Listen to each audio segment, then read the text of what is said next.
Pemirsa, Presiden Prabowo Subianto menyampaikan pidato kenegaraan serta nota keuangan dan RAPBN 2027 di Gedung DPR pada Jumat 14 Agustus 2026.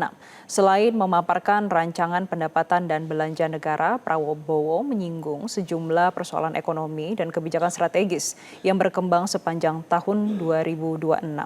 Prabowo menegaskan arsitektur rancangan anggaran pendapatan dan belanja negara 2027 dirancang secara ekspansif, kolaboratif, terarah, dan terstruktur untuk mendorong pertumbuhan ekonomi sekaligus mempercepat peningkatan kesejahteraan masyarakat. Menurut Prabowo, RAPBN 2027 akan difokuskan pada 8 agenda kerja prioritas nasional. Untuk mendukung berbagai agenda tersebut, pemerintah menargetkan pendapatan negara pada 2027 mencapai 3.426 triliun rupiah. Target tersebut meningkat jika dibandingkan pendapatan negara dalam APBN 2026 yang sebesar 3.153,6 triliun rupiah. Pendapatan belanja negara tahun 2027 direncanakan sebesar 4.097,2 triliun rupiah, naik dari 3.842,7 triliun rupiah di APBN 2026. Pendapatan negara diperkirakan mencapai 3.426 triliun rupiah, naik dari 3.153,6 triliun rupiah di APBN 2026.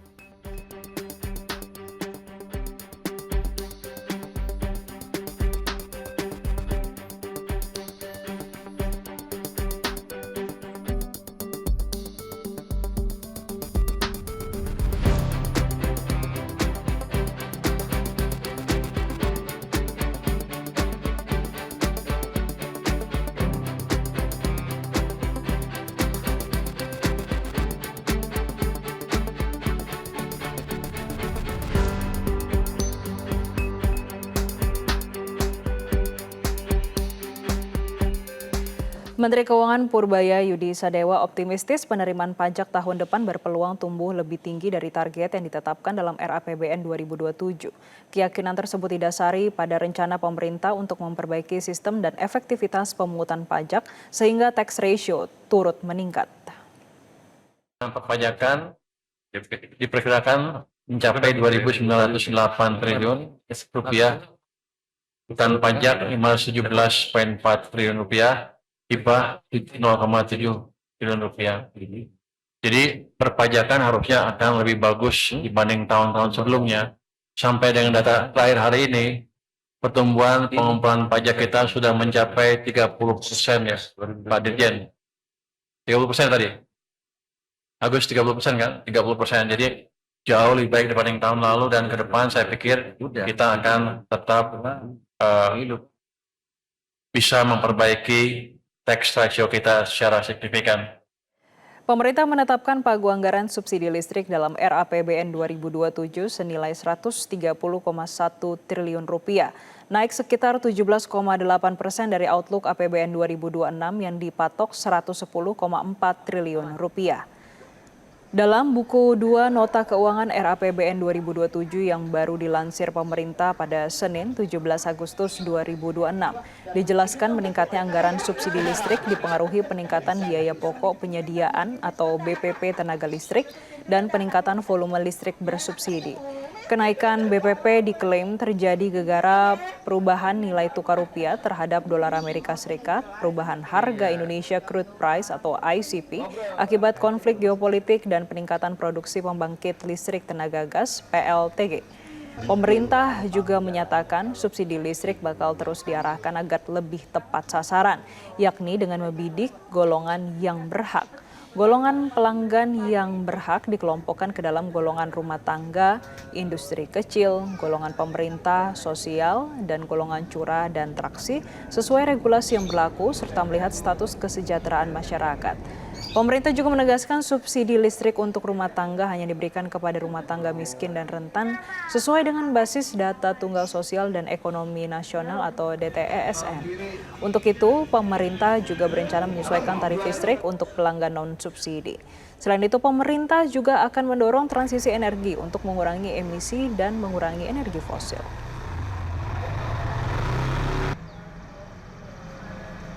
Pemirsa, asumsi makro yang disampaikan Presiden Prabowo Subianto dalam pidato Nota Keuangan RAPBN 2027 mencerminkan optimisme pemerintah di tengah gejolak geopolitik global. Pemerintah menetapkan target pertumbuhan ekonomi sebesar 6%, didorong oleh akselerasi investasi di sektor hilirisasi dan penguatan daya beli domestik. Target-target tersebut sangat bergantung pada aliran dana investasi real serta transportasi, tata kelola lembaga pengelola investasi negara. Dan langsung saja kita akan membahas bagaimana arah ekonomi Indonesia ke depannya. Kami sudah tersambung dengan ekonom makroekonomi dan pasar keuangan LPEM FEBUI, Mas Teguh Rifki. Selamat pagi, Mas Rifki. Pagi Mbak Jessica, apa kabar? Baik, Mas Rifki, kalau kita sama-sama simak dari hari Jumat pekan lalu untuk pertumbuhan ekonomi Indonesia dalam RAPBN tahun 2027 ditargetkan 6%. Tapi di satu sisi Mas, kita juga selalu melihat terkait dengan defisit yaitu 2,4%. Apakah sudah ada kalkulasi dari rekan-rekan di tim LPM FEBUI terkait dengan angka pertumbuhan 6% dengan defisit 2,4%? Ya, kalau kita lihat sebetulnya angka di pertumbuhan ekonomi 6% ini kan menjadi dasar ya untuk perhitungan pertumbuhan defisit 2,4%. Nah, kalau kita lihat memang pertumbuhan ekonomi 6% ini nampaknya agak terlalu optimis gitu. Karena kita melihat sejauh ini pun kita masih struggling di kisaran 5%. Dan pertumbuhan ekonomi kita di kisaran 5% saat ini pun juga masih sebagian besar didorong oleh belanja pemerintah. Jadi memang bukan tumbuh dari produktivitas sektor real, produktivitas rumah tangga yang menunjukkan bahwa memang mesin pertumbuhan ekonomi ini hanya ditopang oleh APBN dan program pemerintah. Jadi kalau kita mau tumbuh lebih tinggi, harusnya memang kita tumbuh menggunakan produktivitas sektor real, sektor swasta, dan belanja rumah tangga atau investasi instead of hanya dari government spending. Jadi kita melihat memang pertumbuhan government spending saat ini yang mendorong pertumbuhan ekonomi. Jadi memang agak sulit untuk kita bisa tumbuh ke 6%. Kalau kita sulit tumbuh ke 6%, berarti memang angka defisit di 2,4% ini juga bisa dikatakan cukup optimis kita melihatnya sejauh ini. Baik, untuk tahun 2027, setelah apa yang disampaikan oleh Presiden Prabowo ada berbagai program. Kemudian tadi Mas Rifki sempat menyebutkan saat ini pertumbuhan masih didrive oleh belanja dari pemerintah. Untuk tahun 2027, mesin pertumbuhan yang baru seperti apa yang dibutuhkan supaya kita bisa mencapai 6% tersebut, Mas?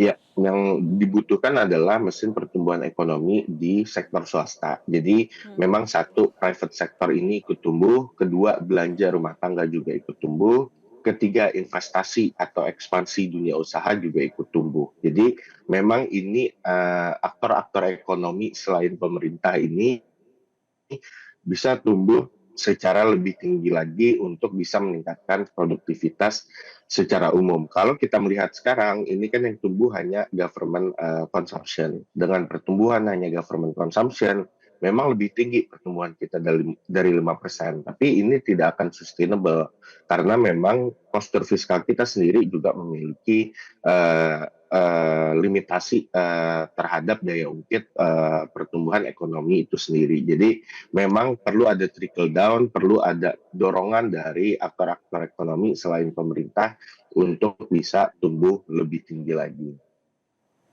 Mas Rifki, kalau kita lihat target pendapatan untuk tahun 2027 ya, RAPBN 2027 itu 3.426 triliun rupiah.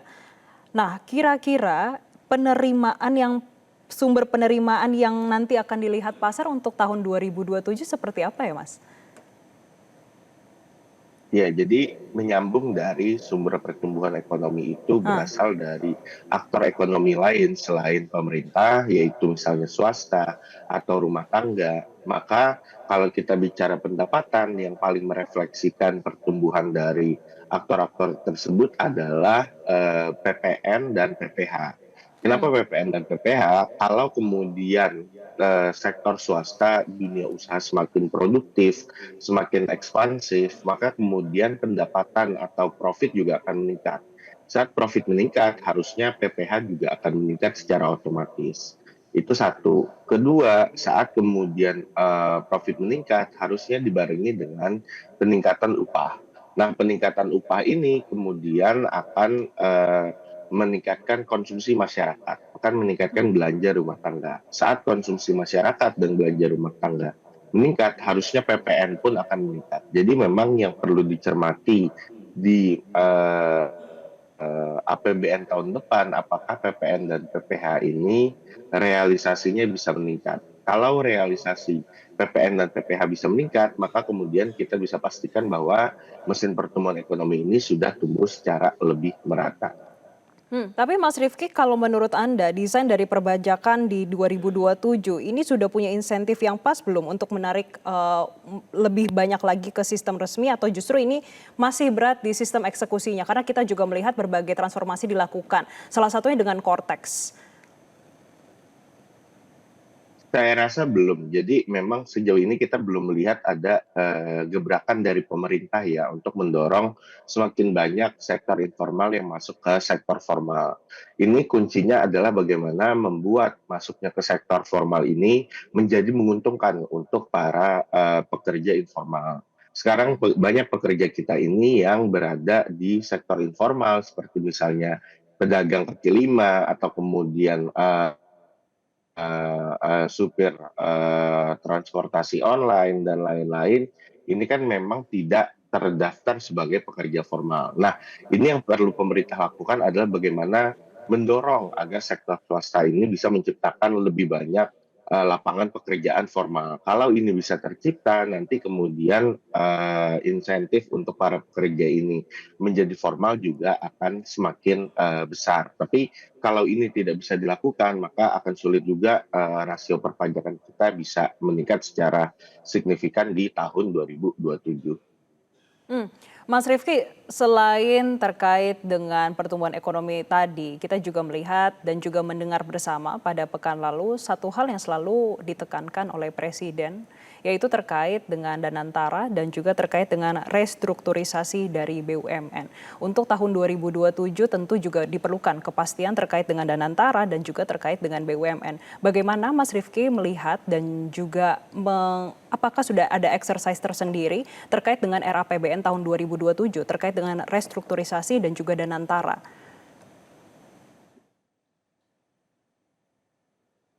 Ya, kalau kita melihat sebetulnya usaha dari pemerintah untuk merampingkan jumlah BUMN ini adalah effort yang cukup baik ya. Jadi kita melihat dari pidato Presiden kemarin sudah ada ratusan BUMN yang tidak produktif ini ditutup. Nah, ini kita patut apresiasi karena memang ini merupakan langkah ke depan menuju produktivitas yang lebih tinggi, sehingga kemudian nanti alokasi tenaga kerja, alokasi sumber daya negara juga bisa dialihkan ke pos-pos atau BUMN-BUMN yang lebih produktif. Tapi memang kuncinya perampingan yang tidak produktif tadi. BUMN yang belum ditutup pun juga perlu diperhatikan apakah produktif atau tidak. Lalu kemudian BUMN yang tersisa ini apakah kemudian mendorong produktivitas secara umum atau tidak. Tidak hanya di BUMN saja, tapi juga ke sektor-sektor swasta lainnya seperti apa. Jadi ini saya rasa yang memang perlu diperhatikan oleh Presiden ke depannya, bahwa sejauh ini BUMN itu sudah mengalami transformasi. Tapi ke depannya ini tidak cukup. BUMN dan Danantara perlu direform lebih lanjut agar kemudian menjadi engine of growth dan bisa men-trickle down sumber-sumber pertumbuhan ekonomi ke sektor swasta selain BUMN. Baik, terima kasih Mas Teguh Rifki selaku ekonom makroekonomi dan pasar keuangan LPEM FEB UI sudah memberikan insight-nya bagi pemirsa Zona Bisnis Metro TV. Jelajahi cara baru mendapatkan informasi. Download Metro TV Extend sekarang.